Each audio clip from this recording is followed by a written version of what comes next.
Se ha venido dando ya una revolución en el tema educativo y de enseñanza. Se ha identificado que hay métodos que realmente aportan poco al momento de generar ese impacto, en el momento de aprender de las diferentes poblaciones a nivel mundial, y por eso se encuentra que hay poblaciones más avanzadas que otras. ¿Y están basadas en qué? En esos procesos de formación. Estamos en un nuevo programa, En tu mente, desde el Retiro Antioquia con Conecta Televisión. El programa de hoy es Neuroaprendizaje. Quedan cordialmente invitados.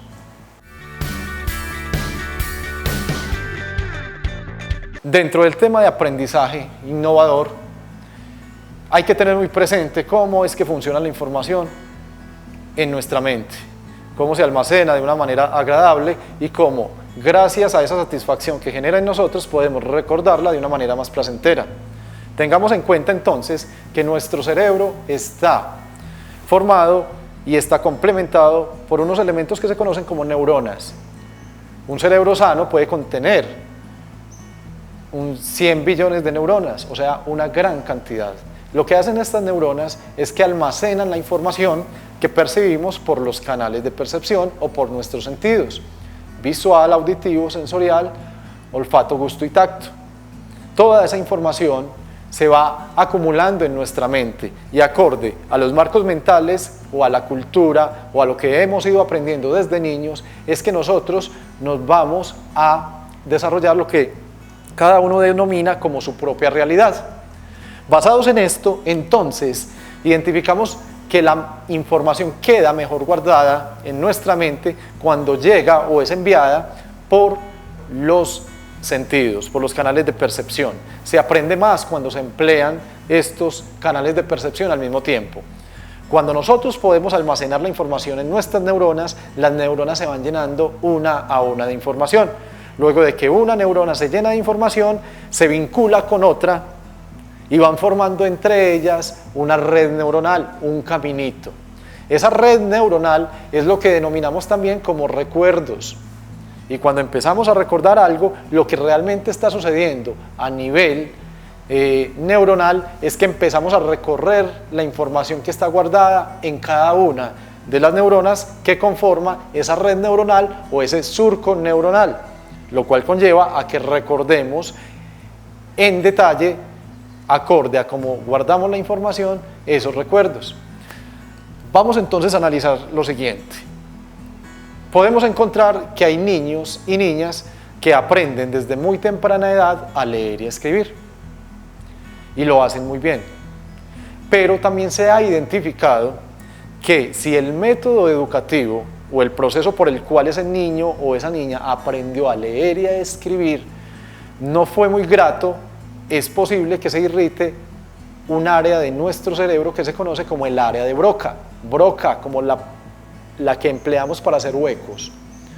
Se ha identificado que el área de Broca está vinculada directamente con esos procesos de análisis, de almacenamiento de información y de generación de nuevos pensamientos y de nuevas ideas.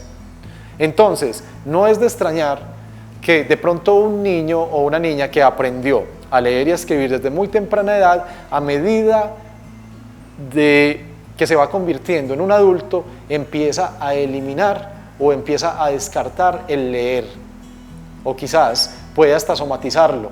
Y es ahí cuando encontramos adultos que de pronto dicen: cuando estoy leyendo me duelen los ojos, me mareo, siento mucho sueño, y van donde el médico, les hacen exámenes y no les encuentran que tengan alguna patología. Posiblemente se ha ido somatizando porque, si no fue satisfactorio el proceso de aprendizaje, entonces se pudo haber irritado el área de Broca. Y son personas que cuando están avanzando en su vida, en su adultez, no quieren leer absolutamente nada porque no es muy grato para ellos. Entonces, debemos tener muy presente de que, a pesar de que tenemos esos 5 sentidos o esos canales de percepción, hay uno que está predominando más. Y el proceso formativo o la educación que recibimos, si está basado y enfocado en ese canal que predomina en mí, voy a aprender de una manera más satisfactoria, voy a almacenar la información de una manera más eficaz, voy a generar pensamientos desarrollando creatividad e innovación. Permanentemente, cada uno de nosotros está dando a conocer cuál es su canal predominante en cuanto al entorno, en cuanto al procesamiento de la información. Entonces, por ejemplo, las personas que tienen el canal visual como predominio, permanentemente están expresando palabras como mirar, miremos, observemos, veamos. Las personas que tienen un predominio en el canal auditivo pueden estar expresando permanentemente conceptos como escucha, dicen, oye, ven, te digo, voy a hablarte, ven, cuéntame. Y las personas que tienen un predominio en el canal sensorial o kinestésico, ellas reúnen lo que es olfato, gusto y tacto. Y es posible que se expresen con palabras como siento, sabe, huele. Quizás alguien con ese predominio puede decir, ese negocio me huele muy raro. Entonces, teniendo en cuenta esto, es ahí donde lo podemos aprovechar para generar un mayor impacto al momento de dar formación o educación. Es un tema muy interesante. Los invito entonces para que vayamos a un corte de comerciales. Estamos presentando En tu mente. Conecta 30 años.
Conecta, patrimonio de todos los guarceños.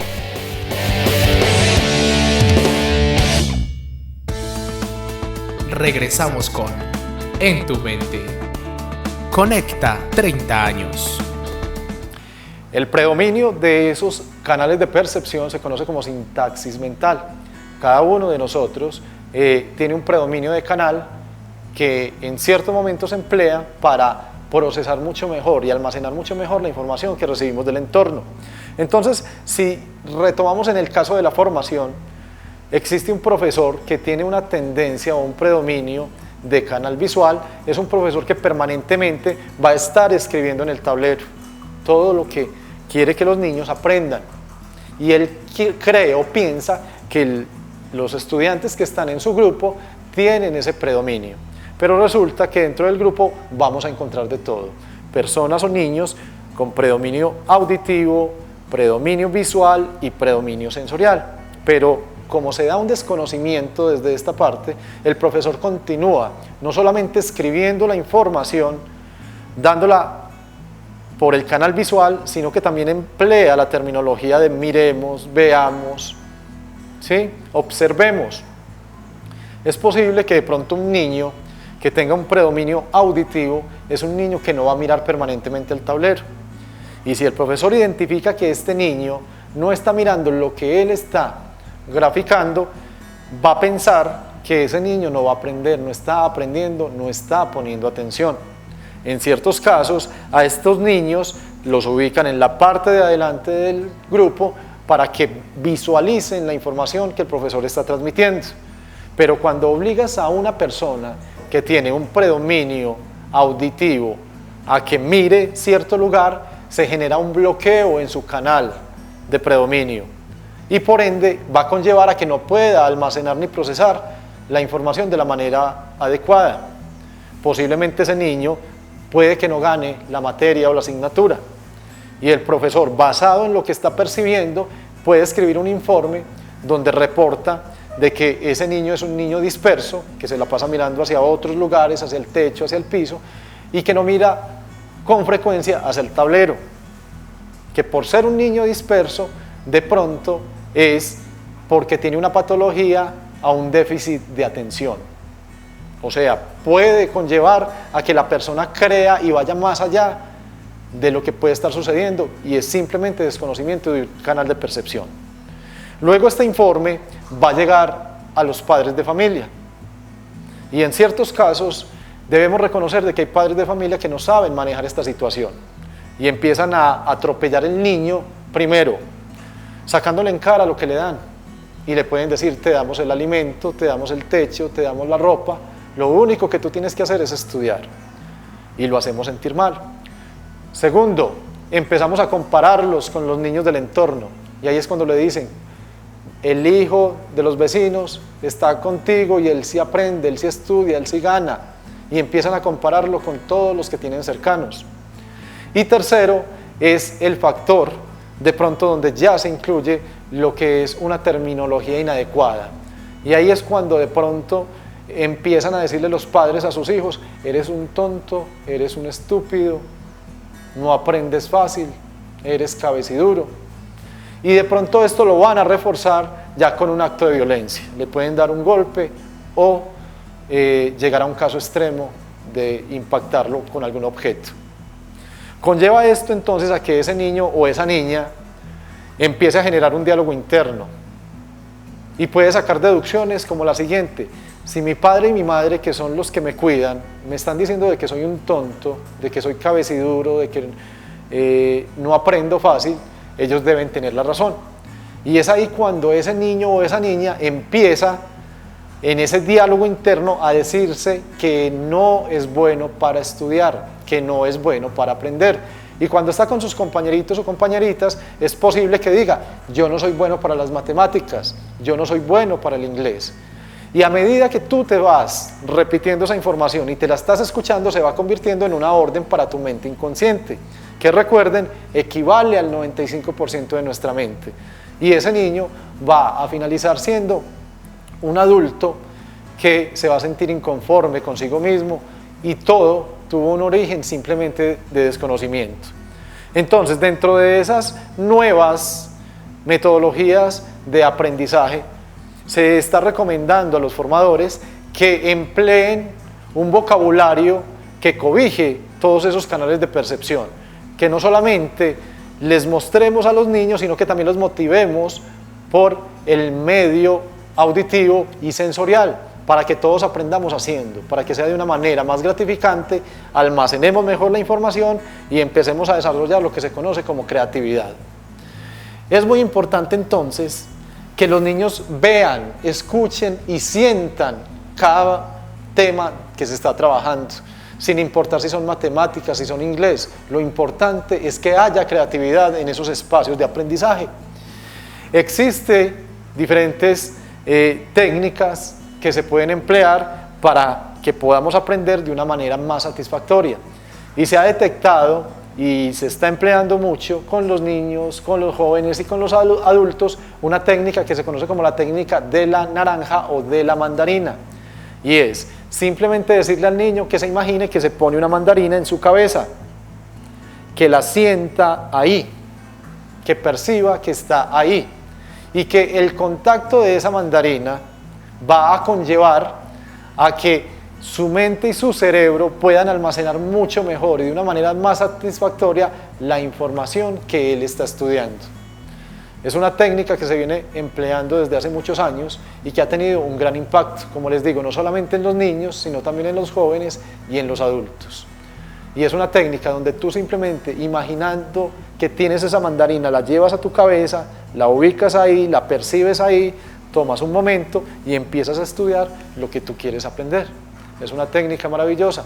También se ha creado diferentes técnicas, como por ejemplo la técnica de la casa, y es empezar a generar archivos con los diferentes elementos y lugares que tenemos en la casa. Entonces, podemos imaginarnos que llegamos a la puerta y relacionamos eso con cierto tema, que llegamos luego a la sala y relacionamos los objetos de la sala con otro tema de aprendizaje, y así sucesivamente cada uno de los espacios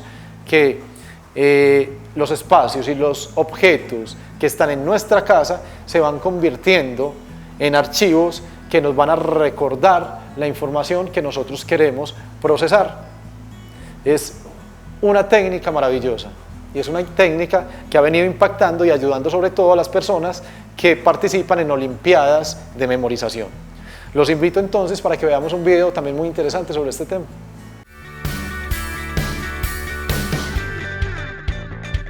Hola amigos, es un gusto estar por acá. Vamos a compartir con ustedes un poquito lo que es la teoría de los cuadrantes cerebrales en términos de aprendizaje, particularmente en lo que es aprendizaje neural, es decir, combinar un poquito las teorías de los dos hemisferios cerebrales y los tres cerebros que tenemos los seres humanos. Sin más preámbulo, vamos a entrar a analizarlos, empezando por esta teoría. La teoría de los dos hemisferios. Los dos hemisferios es la teoría quizás más tradicional en cuanto al estudio del cerebro humano, donde tenemos básicamente que un hemisferio derecho controla la parte emocional, la parte asimétrica, la parte de forma, la parte creativa, la parte del arte, y el hemisferio izquierdo que controla la parte racional, matemática, simétrica, la parte meramente de pensamiento complejo. Esto es cierto, sin embargo los hemisferios no trabajan separadamente.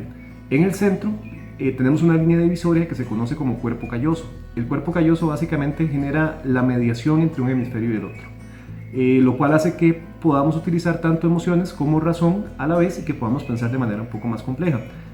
Otro tema interesante aquí es que el cuerpo humano está controlado, digamos que al revés. La parte izquierda del cuerpo se controla con el hemisferio derecho y la parte derecha del cuerpo se controla con el hemisferio izquierdo, lo cual nos permite detallar que quizás técnicas o elementos que se liguen más al uso del cuerpo, de la parte izquierda del cuerpo, podrían quizás ser un poquito más de carácter emocional o viceversa.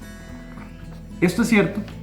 Sin embargo, hace unos 60-70 años se descubrió otra teoría que habla de los tres cerebros. Los tres cerebros básicamente serían estos. Como pueden observar, los cerebros vienen de adentro hacia afuera. Se llaman cerebros o capas cerebrales. El primer sistema, que es el sistema reptiliano que está en el centro, controla la parte instintiva, la parte de reacción, la parte, digamos, del sentido animal o instinto animal que tiene el hombre, ¿verdad? La parte más primitiva, y se le llama reptiliano porque es el primer cerebro que evolucionó en el hombre. El segundo, que es el límbico, maneja o detalla básicamente lo que son emociones, lo que son sentimientos en el ser humano, y es un cerebro que no piensa sino que siente. Y el último, el neocórtex, es el cerebro analítico, el cerebro racional, que es el que nos permite generar relaciones complejas, pensamiento complejo, lógica y análisis. Este cerebro es el cerebro que nos diferencia quizás un poco más de los seres humanos y nos diferencia en términos de la parte de pensamiento, la parte de creación. Estas dos teorías, la teoría de los dos hemisferios y la teoría de los tres cerebros, se combinan para generar la teoría que queremos analizar hoy, que es la teoría de los cuadrantes cerebrales. En los cuadrantes cerebrales hacemos referencia al uso tanto de los hemisferios como de los tres cerebros, pudiendo agrupar a los estudiantes o a la persona aprendiente en cuatro características diferentes. Empezamos con esta que se conoce como cortical izquierdo, se le da el nombre de el experto. El experto básicamente lo que hace es analizar y estudiar y aprender de manera lógica, analítica, muy numérico, muy simétrico, siendo un estudiante que requiere técnicas muy específicas y muy racionales. Es decir, temas matemáticos, respuestas absolutas, donde la explicación sea muy lineal y tenga inicios y tenga finales. Es decir, haya casi verdades absolutas. El segundo estudiante o el segundo cuadrante que podemos encontrar sería el cortical derecho. Se conoce como el estratega. Aquí básicamente estamos hablando que se utiliza el neocórtex y el hemisferio derecho. Una mezcla interesante entre lo que es razón y emoción, un poquito más cargado a lo que sería emoción.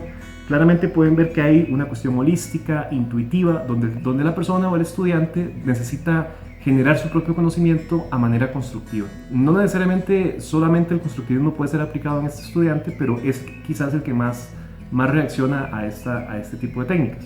Por otro lado, tenemos el límbico izquierdo, que es el organizador, que es muy interesante porque el límbico izquierdo es una mezcla entre el cerebro emocional y el hemisferio racional. O sea, es un estudiante que es complejo, que puede motivizar su razón o racionalizar sus emociones y aprender de diferentes técnicas. Aquí pueden ver cosas, por ejemplo, como la secuencia, la planeación y el orden. Es una persona que tiene que ordenar y estructurar su conocimiento, pero de manera un poquito más creativa, un poquito más racional. Él responde un poco más a técnicas donde tenga que participar y donde tenga que generar retos, que tenga que obtener resultados y que tenga que generar emociones.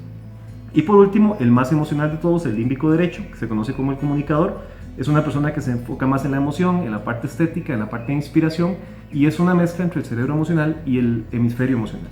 De manera que la técnica en este caso tiene que ser técnicas más de participación propia, que genere emociones, que la persona se motive, ¿verdad? En este caso, los hemisferios no necesariamente son las únicas teorías que tenemos, sin embargo nos permiten generar diferentes técnicas o diferentes acciones a nivel pedagógico para entender a cada estudiante. Quiero poner nuevamente un momentito este cuadro de los hemisferios, recalcando que no son los únicos ni remotamente la única manera de enseñar, pero nos permiten por lo menos segmentar a los estudiantes y conocer sus formas o sus mayores aptitudes para el aprendizaje.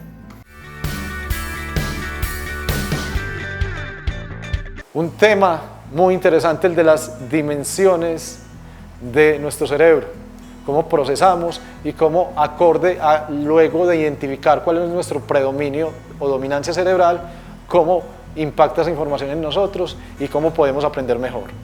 Ha sido un programa maravilloso, espero que les haya agradado. Estuvimos en Tu Mente, un programa de Conecta Televisión desde el Retiro Antioquia. Les habló Nelson Naranjo. Quedan cordialmente invitados.